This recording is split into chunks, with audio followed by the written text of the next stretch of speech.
Hello, friends, and welcome back to r/ProRevenge. Our first story about Karen and her inability to count money. Don't forget to subscribe to our channel if you're new here and turn on notifications so you don't miss a new video every single day. Sit comfortably. Here we go. 1 cent obviously makes a huge difference. Back in high school, I worked for a fast food place. Not to name names, but I worked for the U.S. East Coast equivalent of the place that had a smiley yellow star as the logo. At the time I was there, we had a deal on the apple pie turnover things. We always just called them pies. Regular price for one was 99 cents, and the deal was 2 for $1. Someone way above my pay grade in the company made a rule that we were to automatically do the deal whenever someone ordered pies, and then gushed to the customer that they essentially got 1 pie free. Cue the Karen. I just finished the lunch rush and was taking care of the last few stragglers when she came up. All she ordered was a pie. Per the rule, I rang up the deal. As soon as the little price screen flashed, 2 apple, $1, she lost her mind. "Excuse me, I said a pie." "Well, ma'am, we have a deal where you get 2 for $1, and since—" No. I said 1. You're trying to steal from me." "Not at all, ma'am.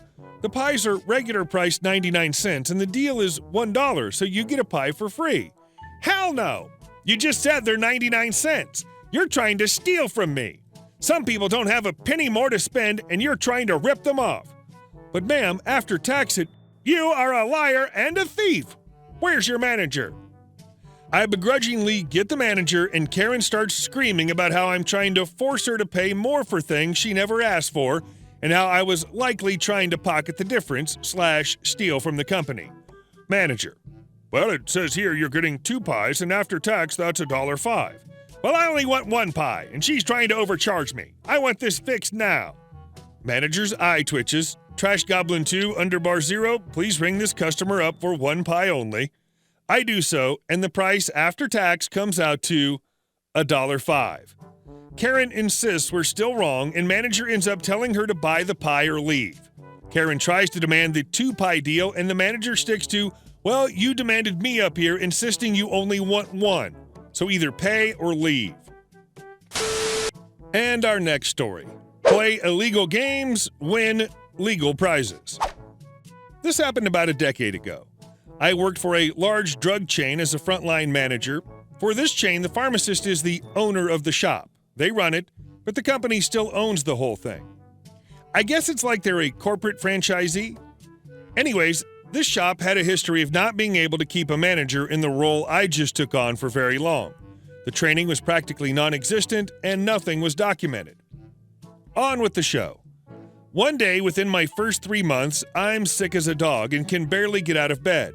As it's a health and wellness business, and I couldn't even work if I wanted to, I called into the back of the house manager. This manager acts as the assistant manager to the owner, as they were real-life friends. I said I was sick and couldn't be into work.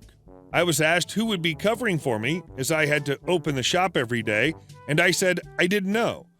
I was told that as a manager, I was responsible for this and needed to find someone. Fair enough. Even though nobody told me about this, I pulled out my staff listing and found someone to cover my shift who had keys and could open the store. Keep in mind that most of my staff were part-time / students at the time, and I only had 1 full-time employee that worked Monday through Friday. When I got into work the next day, the assistant manager told me that I couldn't call in sick and that the next time I called in sick, I shouldn't bother coming back. I was shocked, as this is very unprofessional, and I didn't expect it coming from the second in command at the store. My 1 full-time employee starts telling me that I'm the best manager they've had for the last 2 years, and during that time, they went through 6 managers before me. I'm told that I've done more in my time there than all the previous managers did in total.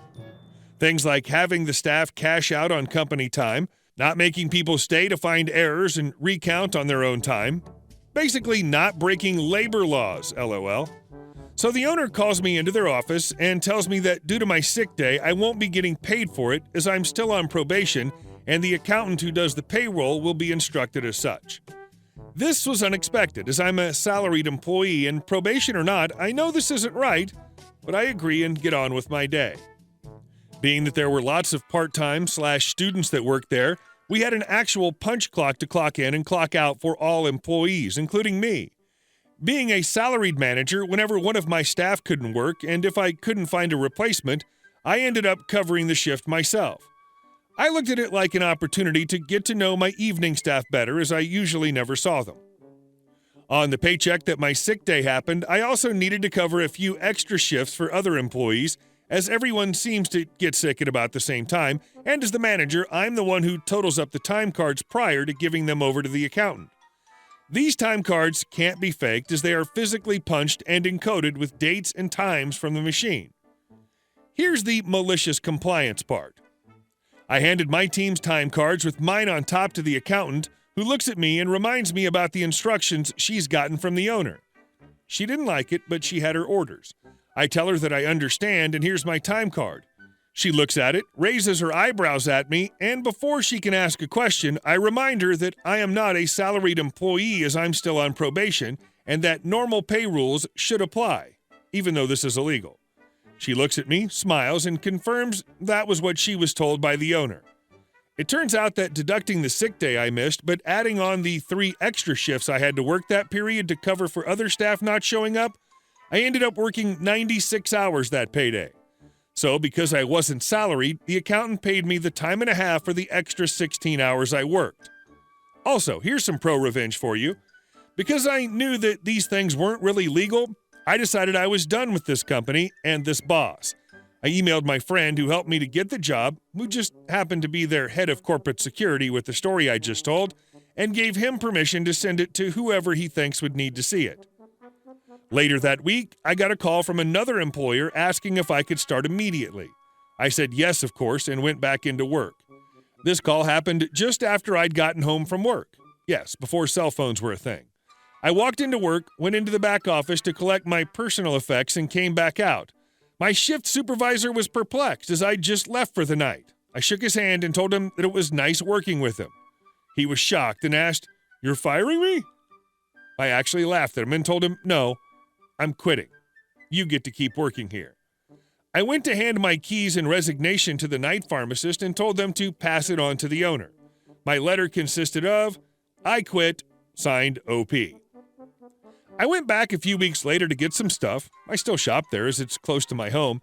And the one full-time employee says hi with a big smile and tells me the following in hushed tones. "A few days after you left, some suits from the head office came in, had a meeting with the owner and left. When the owner left after that day, they haven't seen the owner since. Seems the suits came and took the store away from them based on the owner's inability to keep your old position filled." The employee didn't know about the email I sent to the head of security, but when I mentioned it, the employee lit up like a light bulb and said, "So that's why." The icing on the cake for me was that the owner knew about this connection I had with the head of security, as they were listed as a reference and the owner contacted them directly about the referral. Doing illegal stuff to someone with a direct line to the head of security is probably not a good idea. And our last story. Steal my money, take my house, put me into debt? Now it's time for me to ruin your life. My ex stole from me close to 90,000 euros, which I'd saved up for 9 years. And when I took her to court, I lost due to lack of evidence. At the moment, I felt destroyed and lost it all. She even sued me for emotional damages, and I had to pay 55,000 euros. So I was forced to sell my house and take a big loan from the bank. I stayed at a friend and helped me find some good lawyers. And we just found an amazing one. In one day, he helped me so much, he even helped me get the info of who took money from my bank account. Something was wrong. 29th of June, a transaction happened in my name. I never made it. I was not in the country at the time. Wow, would you look at that? I was ready to get back into court when I found out that she bought my house. Well, I have a safe that I never told her about hidden in the bathroom behind the cabinet. Well, she ruined my life. Why not ruin hers even more? So I had an accomplice that helped me buy some illegal substances, worth about 400 euros, and I used a friend to hide it there. The safe has a 4-digit code, that being 0000. Never got to change it to something else, And before taking her to court again, I had that same friend who hid the illegal substances turn her in. It took about a week for the cops to receive a mandate to search the house. They found nothing in the first 2 hours, and they wouldn't if my friend forgot to leave the safe cover open. That €400 worth of illegal substances are equal to a €5,000 fine and 12 years of prison. Well, I'm not done yet. Court time again. I had my lawyer get the footage from when the money from the bank was transferred, and I also had a document showing that I was not in the country at the time. We also found out the account to which the money was sent to. The name was that of my ex. Well, look how the tables have just turned. My lawyer also demanded payment for emotional damage, all the money that was stolen, the house, and also money equivalent to 2 times the debt I had in the bank, which is equal to about €140,000. The look on her face when everything came crashing down on her was totally worth it. And on top of the 12 years, she received an additional 25 years for theft and false testimony. Enjoy it, B. Hey guys, thank you all for watching the video. I'll see you in the next one.